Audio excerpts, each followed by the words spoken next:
继续来到南投的国姓乡，当地竹米桥休闲农业区举办着创意料理的课程，邀请到大总铺来上课，要安怎用在地食材搭配着传统的客家料理，来做出着创意的美食。 为着要提升观光民宿业者和社区妈妈的料理专业能力，这摆竹米桥休闲农业区举办一场客家创意料理课程，嘛吸引真侪校园来参加。我们有邀请这个范老师来帮我们设计一连串的在地料理，搭配客家文化，还有一些传承典型的一个精神料理。然后除了促进我们在地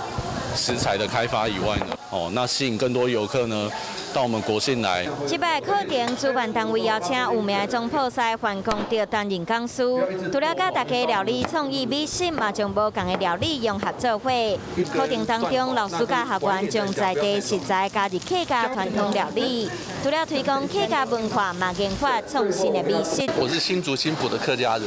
所以我就把我们那边的味道，那教他们怎么去做炒糖。要学习创意美食，除了好看嘛好食，学生嘛讲会再提升专业的能力。希望讲